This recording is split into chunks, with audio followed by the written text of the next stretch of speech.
उस दिन शाम के 8 बज रहे थे। आयन का फोन चार्जिंग पर पड़ा था। आरोही बस पास से गुजर रही थी। तभी एक अननोन नंबर से मैसेज आया। रीच्ड होम, कल same time, miss you so much. Aarohi एक पल के लिए रुक गई। आरोही और आयान 3 साल से साथ थे। दोनों एक दूसरे के बहुत करीब थे। हर चीज आसान थी। पर पिछले 2-3 महीने चीजें बदलना शुरू होगी। आयान का एटीट्यूड बदल रहा था। फोन फेस डाउन, हर चैट साफ, बिहेवियर थोड़ा दूर।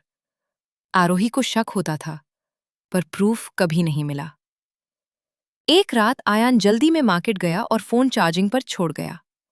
आरोही फोन के पास से गुजर रही थी जब एक अननोन नंबर से फिर मैसेज आया। रीच्ड होम, कल same time, miss you so much. उसने फोन उठाया और उस लड़की को आयान बनकर रिप्लाई किया। 15 to 20 मिनट्स तक चैट होती रही। आरोही टाइप करती गई और उसकी आंखों से आंसू गिरते रहे।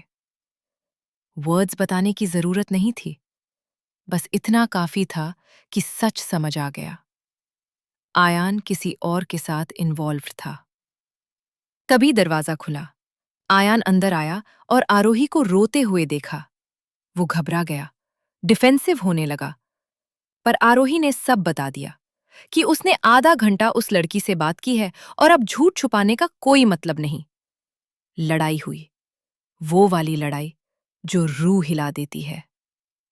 उस रात आरोही घर छोड़कर चली गई। आरोही ने आयान को हर जगह ब्लॉक कर दिया। 3 दिन तक वो अपनी फ्रेंड के कमरे में लेती रही। ना बोलना, ना खाना, सिर्फ सोचना। रात को वो यूट्यूब पर सर्च करती रही। चीटिंग के बाद क्या करें? माफ करना सही है या गलत? कैसे पता चले कि लड़का गिल्टी है? क्या वो दोबारा चीट करेगा? हर वीडियो एक बात समझा रहा था। गिल्टी इंसान एफर्ट करता है, जिसको फर्क नहीं पड़ता, वो चुप हो जाता है। वहीं आरोही को क्लैरिटी मिली। उसने सोचा, गलती उसने की है, एफर्ट भी उसी के होंगे। अगर वो गिल्टी है तो प्रूव करेगा। अगर नहीं, तो मैं इस रिश्ते को यहीं छोड़ दूंगी और मूव ऑन कर जाऊंगी। उस रात उसने डिसाइड किया, अब डिसीजन इमोशन से नहीं, क्लैरिटी से होगा। तीसरे दिन रिया ने कहा, आयान रोज मुझसे कांटेक्ट करता है, कह रहा है एक बार बात करा दो। गलती हो गई, पर वो सुधारना चाहता है। आरोही ने अंदर ही अंदर डिसाइड किया कि एक फाइनल कॉन्वर्सेशन होनी ही चाहिए। वो घर गई। आयान टूटा हुआ दिख रहा था, पर सिर्फ रोना चेंज नहीं लाता। आरोही ने सीधा कहा, अगर ये रिश्ता बचाना है तो कुछ कंडीशंस होंगी। 1, full transparency, phone open, no secrets. 2, no contact rule, उस लड़की से आज ही, अभी ही हर कनेक्शन खत्म।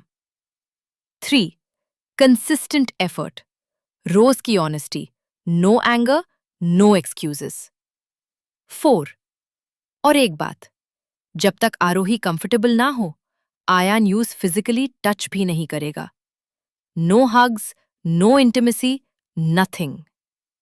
चीटिंग के बाद पहले ट्रस्ट हील होता है, बाद में टच। आयान ने बिना आर्ग्यू किए सारी कंडीशंस मान ली। यही से पता चल गया कि वो गिल्टी है या बस पकड़ा गया था। इस बार वो सच में गिल्टी था। लेकिन मनने में और करने में फर्क होता है।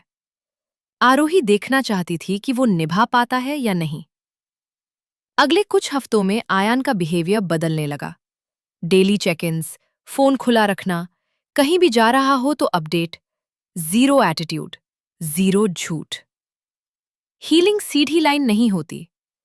डे 27 पर आरोही ने देखा, उस लड़की का फिर से मैसेज आया था, न्यू नंबर से। आरोही फिर टूट गई। लेकिन इस बार आयान गुस्से से रिएक्ट नहीं हुआ। वो भागा नहीं, वो शांत रहा और बोला कि वो चाहे तो फिर चैट करके कंफर्म कर सकती है। उस रिएक्शन ने आरोही के अंदर एक छुपा हुआ भरोसा धीरे धीरे फिर से जगा दिया। 2 महीने बाद दर्द पूरा नहीं गया था, पर आयान की रोज की मेहनत आरोही के ट्रस्ट को धीरे धीरे जोड़ रही थी।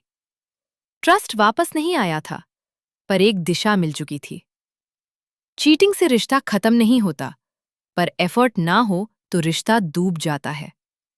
गलती सब करते हैं, पर सुधारना सिर्फ वही चाहते हैं जो सच में खोना नहीं चाहते।